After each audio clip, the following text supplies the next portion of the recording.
I remember the night it all fell apart. It was supposed to be one of those warm gatherings, friends, laughter, a sense of solidarity. The moon hung bright in the sky, and I could see every star in an inky black firmament. It should have been beautiful. Instead, it became the setting for my personal apocalypse. The people I trusted most, people I would have called family if you'd asked me a week before, pulled away as if my presence were a disease. They didn't confront me in a theatrical show of anger. They just stopped including me, piece by subtle piece, until I was standing in a circle of people who wouldn't even meet my eyes. No big argument, no formal declaration, just a quiet, mutual agreement that I no longer mattered, that I was somehow in their way, a problem. It was a stealthy kill shot to my sense of belonging. One moment we were talking about future plans, travels, achievements, maybe tackling life's challenges together, and the next, I was alone, invisible. My ears buzzed with white noise.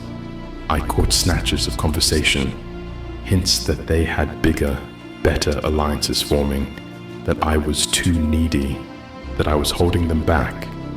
When I tried to speak, they talked over me in hushed tones or responded with patronizing half smiles that stung worse than open hostility. That was the night I realized how easily people rewrite history when it suits them. My loyalty, my vulnerability, my unwavering support through all their ups and downs, it vanished in their eyes like it never existed. I stood there, hollow and humiliated, while they kept up the ruse of polite small talk, each word hammering home the fact that I was no longer welcome in a space I helped build. So I did what most would do. I tried to plead my case in hushed voices, half hoping they'd remember the bonds we'd formed. But they stared back, eyes shifting like cowards who know they're cornered but refuse to admit guilt. In that moment, something inside me cracked. Beneath the heartbreak, a dark, furious voice whispered, "They're showing you who they really are. Believe them." Later that night, I walked home alone, the world around me feeling painfully silent. I kept hearing their cruel undertones, kept picturing their forced smiles. My hands shook so badly, I had to stuff them in my pockets. Every step pounded with a realization. The people I'd bled for, laughed with, confided in, none of it mattered now that I wasn't useful. I collapsed on my bedroom floor that night, just stared at the ceiling, tears running down into my ears. It wasn't a dramatic wailing. It was the quiet, soul-deep mourning of someone who realizes the entire foundation under them was built on quicksand. I let that pain wash over me, saturate my bones, until I was too exhausted to keep my eyes open. I thought it might be the end of me. Little did I know, it was just the beginning of a transformation they could never have predicted. The days after that were a blur of emptiness. My phone's silence was deafening. Where once I'd received messages, "Hey, you coming out tonight?" Or, "We're meeting up, want to join?" Now there was nothing. Social gatherings that I'd have automatically been part of carried on without me. The photos and anecdotes floated through mutual acquaintances, little knives twisting in my gut every time I caught wind of them.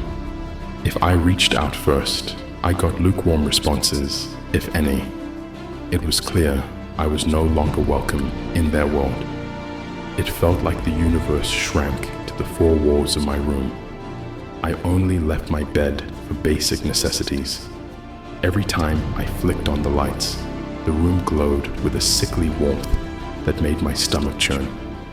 I'd stare at items that reminded me of shared experiences, a half-finished board game, a group photograph pinned to the wall. My chest tightened with memories of laughter and camaraderie, now tainted by the knowledge that it was all conditional on my usefulness. My mind turned traitorous, replaying every conversation from the past few months. I realized how frequently they cut me off, changed topics when I spoke, or made plans without inviting me. The slow fade of once vibrant friendships was more brutal than a single blow. At least a knockout punch is immediate. This was a long strangulation of affection and trust. Nighttime brought the worst of it. The city outside my window carried on. Distant car engines, muffled music, the occasional burst of laughter from passers-by. But I felt disconnected, like I existed behind an invisible barrier that no one cared to breach. I'd attempt to sleep, only to jolt awake from nightmares of them laughing at me, mocking my pain. I'd huddle on the edge of my bed, heart galloping, sweat drenching my sheets. The hollowness inside was so vast, I thought I'd fall right through myself. I noticed changes in my body, dark circles under my eyes, shoulders perpetually tense, weight dropping from my frame because I forgot to eat half the time. My reflection in the mirror was a ghost, skin drawn, gaze flat, lips cracked. I'd stare at it, searching for a trace of the person I used to be, someone who believed in unconditional loyalty. That person was gone, replaced by this hollow husk that only felt waves of sadness and anger.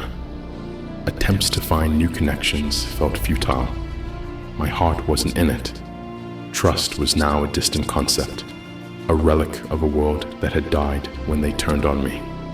If someone smiled at me in passing, I distrusted it. I saw manipulation in every friendly gesture. My isolation deepened, creating a bubble of self-imposed exile. Maybe I wanted someone to break down that bubble and rescue me. Maybe I wanted them to prove me wrong, but they never did. Sometimes I hated them with a feverish intensity. Other times, I hated myself more for not seeing their true colors earlier. I'd pound my fist against the wall in impotent rage, tears stinging my eyes, teeth clenched so hard my jaw ached, my mind twisted with resentment, longing, and guilt. Why wasn't I enough? What had I done to warrant their scorn?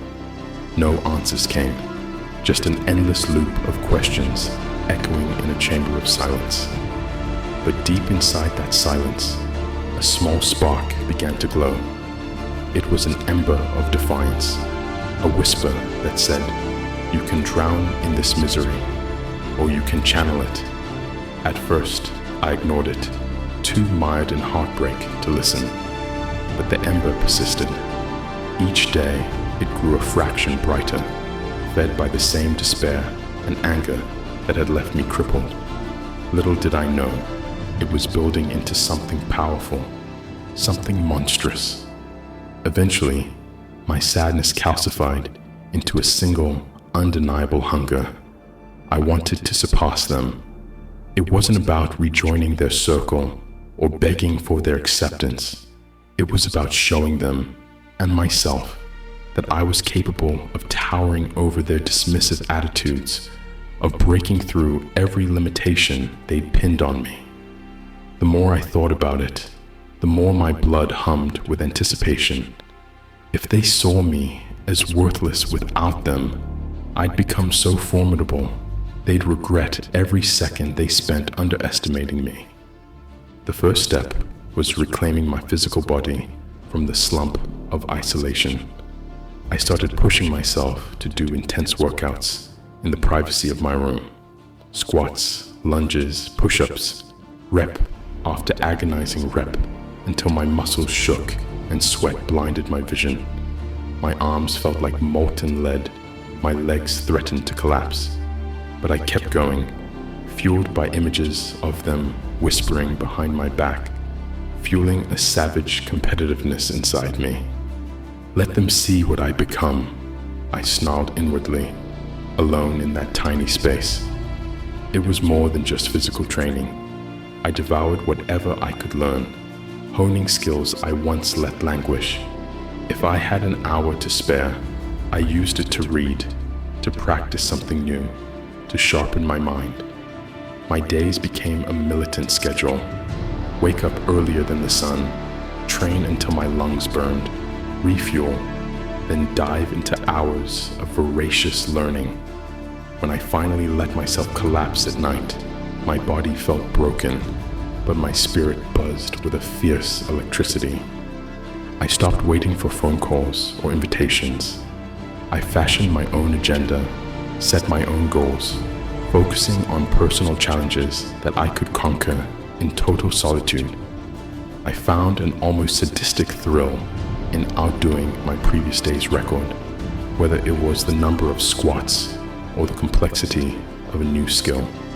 A twisted mantra repeated in my head: they think you're nothing, prove them wrong. And each time I bested my past self, I felt a jolt of grim satisfaction, like I was closing the gap between my heartbreak and my potential. Anger was the scaffolding of my new life.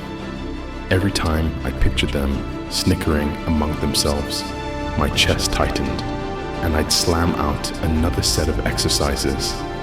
Every time I recalled the empty social gatherings, I'd force my mind to absorb more knowledge, refusing to let a single shred of time be wasted. It wasn't healthy, perhaps, but it was effective. My competitive streak roared to life, a beast unleashed by betrayal. I remember the first night I truly felt the shift. I'd just finished a brutal round of late-night drills, sweat pouring off me in rivulets. My legs shook so badly, I nearly collapsed onto a makeshift bench. Despite the trembling, I let out a sharp bark of laughter that startled me. I realized I wasn't thinking of them with despair anymore. I was thinking of them as obstacles I'd steamroll if they ever dared to cross my path again. A savage grin split my face. They wanted me gone. Fine. Now they have no idea what they've created. My transformation didn't go unnoticed, even though I rarely left my personal fortress of training and study. Word trickled out that I was different now, less amiable, less apologetic, and unafraid to show my newfound strengths. A couple of mutual acquaintances tiptoed around me, trying to gauge if I'd gotten over things. I scoffed at their attempts. I wasn't interested in performing emotional labor for anyone's comfort. If they asked how I was doing, I gave curt answers. If they wanted to know what I was up to, I offered vague, clipped remarks. I watched them shift uneasily under my piercing stare. No one from the old circle contacted me directly at first. They were either too proud or too spineless to ask if I was thriving in their absence. But I felt their presence at the fringes, whispers that I'd become obsessed or aggressive, that maybe I was spiraling. A short year earlier, those rumors would have cut me deeply. Now, they only fueled my intense competitiveness. If they thought I was obsessed, good. If they thought I was spiraling, even better. Let them keep underestimating me. I established personal challenges designed specifically to elevate me beyond anything they could reach. Sometimes it was purely physical, running for miles until my lungs felt like they'd explode, or hitting a new personal record in strength training. Other times, I immersed myself in complex forms of skill building. I'd lock myself away in silence, practicing new techniques, analyzing advanced methodologies. Every hour of discipline felt like a statement. You didn't just lose me, you provoked me. Over time, a few bold ones tried to extend olive branches. Maybe they sensed that my silence wasn't the same as surrender. These messages dripped with phrases like, "We should hang sometime," or "I miss how close we used to be." I read them with a curled lip. Where was this warmth when I was drowning in isolation? I deleted those messages. If they wanted to apologize, they could do it to my face. If they wanted forgiveness, they were talking to the wrong person.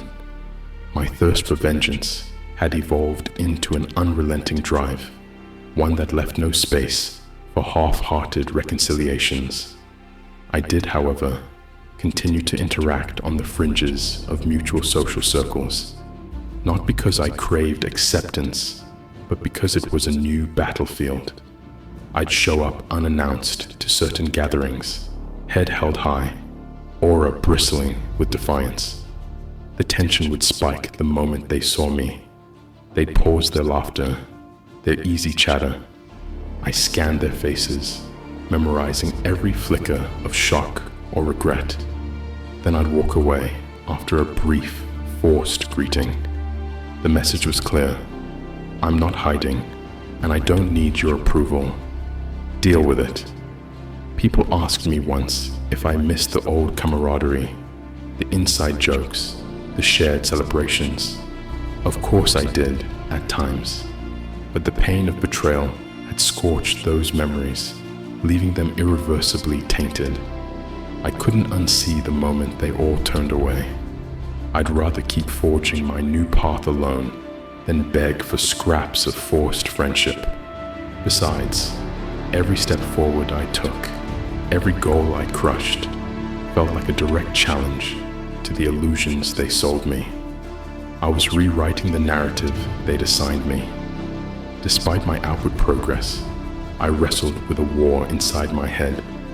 Late at night, after hours of training or study, I'd collapse on my floor, chest heaving, eyes staring at the ceiling. In that exhausted haze, all my anger and ambition quieted down just enough for doubt to creep in. Was I truly better off alone? Had I turned into something monstrous just to prove a point? My heart pounded with conflicting answers. Sometimes I experienced flashbacks. Us, years ago, joking around at a bonfire, trading stories about our wildest dreams. We'd all made grand promises about sticking together. The memory stabbed me with nostalgia so fierce it felt like a physical wound. But then I'd recall how swiftly they'd cast me aside, how little my presence meant when it conflicted with their interests. Rage would surge again, washing away any trace of yearning for their companionship.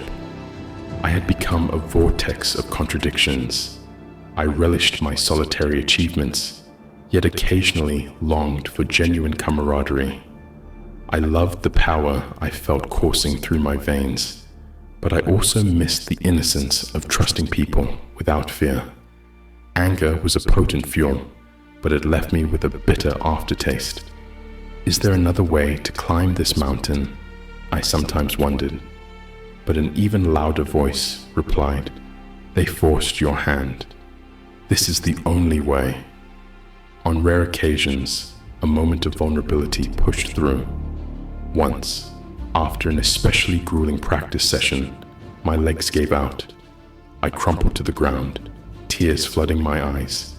My chest felt like it was on fire, not from the physical strain, but from the emotional weight of standing alone against a world that once held me close.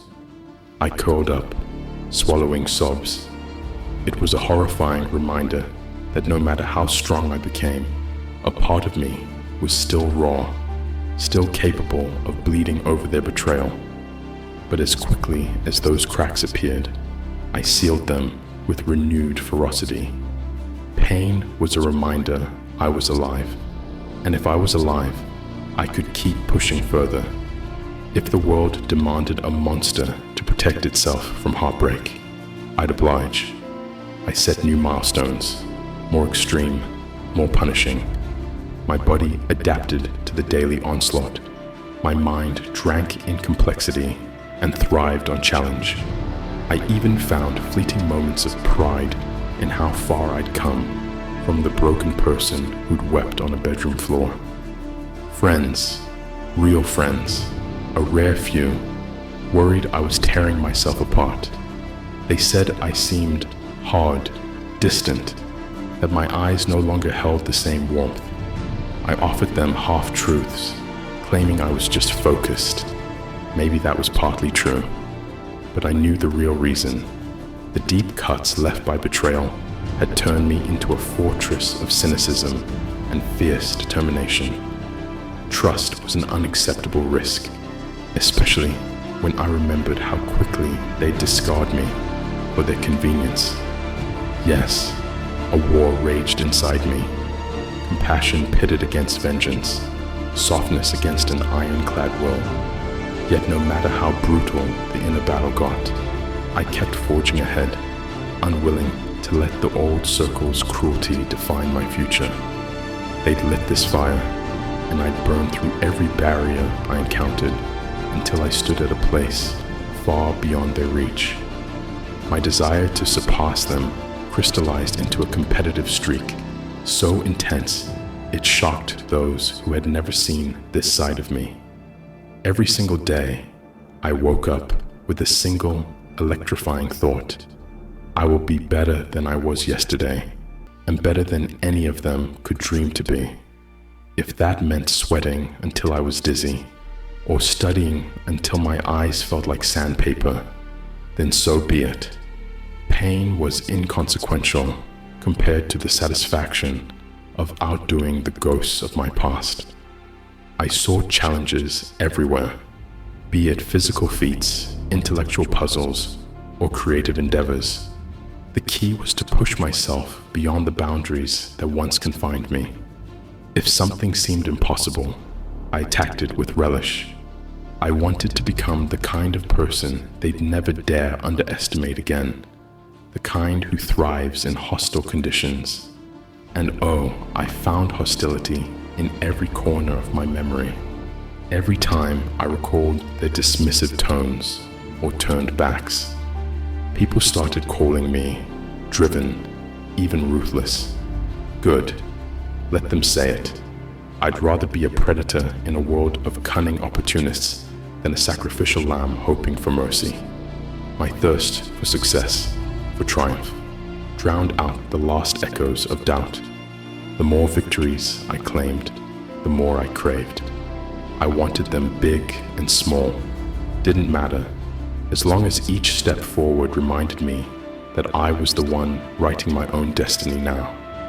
Occasionally, whispers reached me that certain individuals from the old circle were concerned about my new persona, rumors that I'd gone off the deep end. I laughed when I heard them. Where was this concern when I was suffocating under their rejection? Where was their pity when they exiled me without a second thought? They had no moral high ground to stand on, no right to label me the villain when they practically shoved me into villainy. Perhaps the irony was that I felt more alive than I ever did in their presence. My senses sharpened, my reflexes honed by endless drills, my mind saturated with skill sets they never believed I could master. I was unstoppable in the face of challenge because I'd already walked through the fire of their betrayal and come out the other side with scars that refused to fade. Those scars were my armor. Did I ever fantasize about showing off in front of them, making them eat their condescending words? Of course I did. In my loneliest hours, I relished imaginary scenarios where they gasped at how far I'd risen. But beneath that fantasy was a deeper truth. I didn't need their acknowledgement to validate my worth anymore. My competitiveness was about me, my growth, my survival, my reclamation of self. If they ever witnessed it, that was just a side bonus. And oh, how that realization emboldened me. My every challenge became a personal rebellion against the illusions they sold me.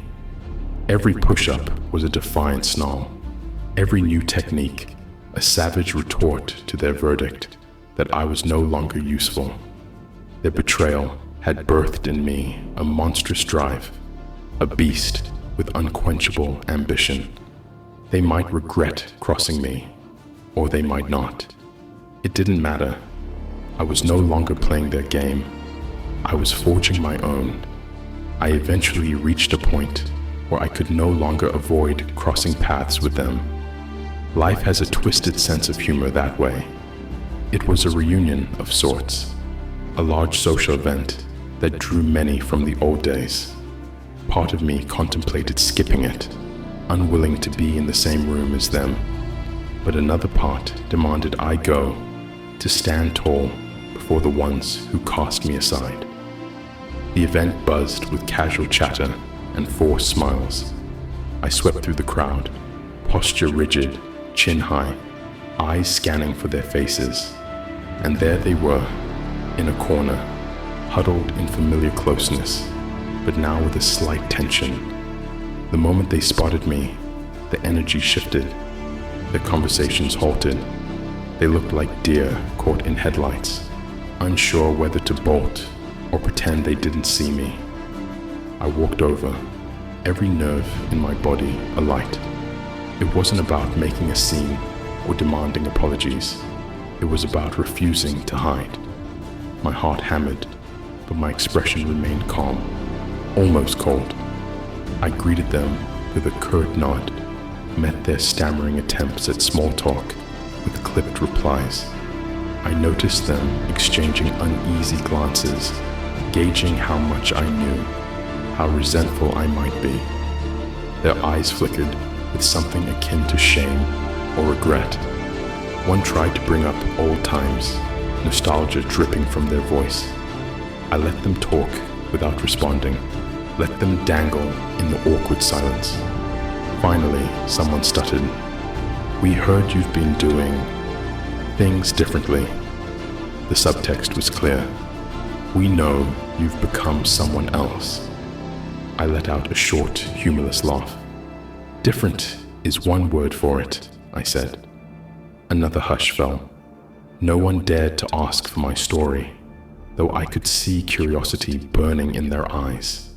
Maybe they wanted me to lighten the mood, to slip back into the role of easygoing friend they once knew. Too bad. I was done playing that part. I offered them a final piercing look before turning and walking away. Let them ponder the question of who I'd become. My pulse roared in my ears as I left them behind. It felt like exorcising a ghost. For so long, I'd feared this confrontation, feared that they'd somehow unravel me again. But they didn't. They stood there, unsure, powerless. The balance of power had shifted completely. I realized, with startling clarity, they can't hurt me now unless I let them. Yet the triumph was tinged with sadness. I once cherished those faces, believed we'd face life hand in hand. Now, we were strangers circling each other in a wasteland of shattered loyalty. A faint ache stirred, the last whisper of longing for what we could have been. But I reminded myself that illusions weren't worth clinging to. They made their choice. This was the result. Walking out of that event, a heavy weight lifted from my chest. I felt raw, but also invigorated. I'd stared into the eyes of my betrayers and found them lacking the power they once wielded. The memory of their betrayal still hurt, but it no longer dictated my every breath. I had become something else entirely, a being tempered by heartbreak and sharpened by unyielding competitiveness. They had no idea how monstrous that transformation was. After that night, I discovered an unspoken peace within myself. Not forgiveness, far from it, but a sense that I no longer needed to revolve around their betrayal. I had climbed my own mountain, both my body and mind, into a fortress, proved to myself that I could transcend the agony they inflicted. Their opinions, their acceptance, even their apologies, if they ever gave them, were irrelevant.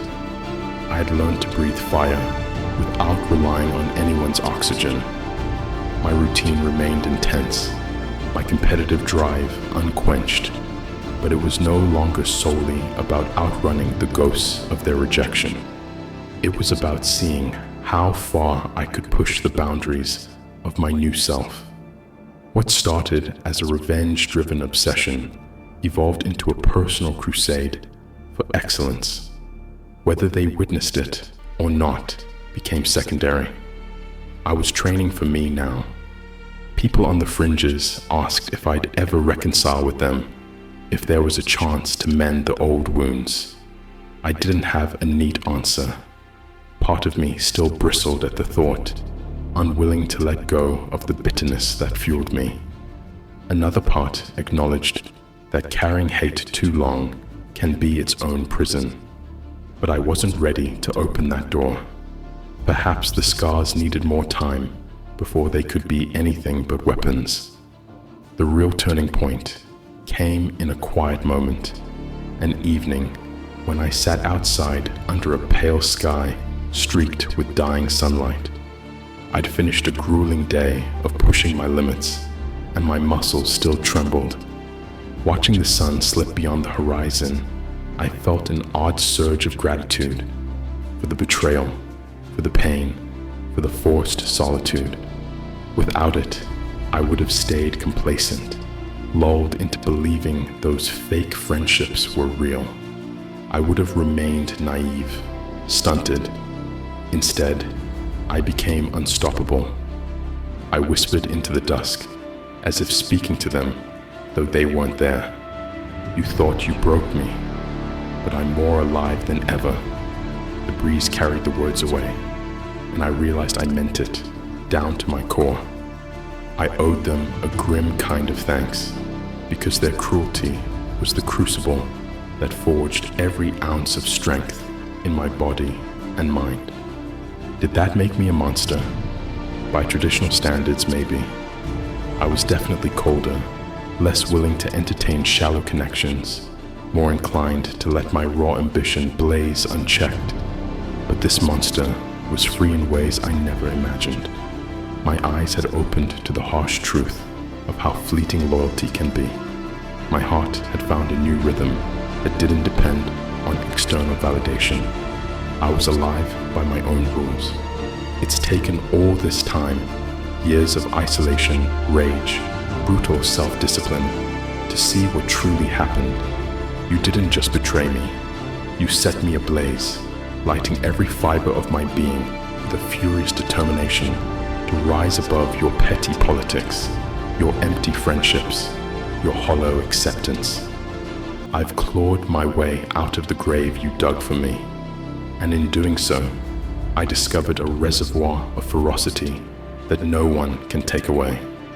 I can still see your faces in my mind sometimes, smug, dismissive, or awkwardly apologetic when confronted. It makes me laugh now, a low, humorless laugh, because despite all your machinations, you achieved the opposite of what you wanted. You haven't left me broken in the dust. You've propelled me into the stratosphere of what I can become. I stand here, unyielding, forged in your betrayal. No, I haven't forgiven you. I don't think I ever will. But I do thank you in the darkest, most ironic way possible. Without your cruelty, I wouldn't have discovered the unstoppable force within me, the competitor who thrives in adversity, the iron will that glows in my eyes when the world dares to underestimate me again. If you happen to watch this transformation from afar, if you hear rumors of my unrelenting progress, know that it was your doing as much as mine. You poured the poison, but I turned it into venom I could wield. You tried to destroy my identity, and I molded a new one you have no power over. So let this be the final verdict, the statement that sums up every tear, every heartbreak, every bead of sweat and drop of blood spilled on this journey. They made me into a monster, and I thank them for it, Because now I can't be stopped.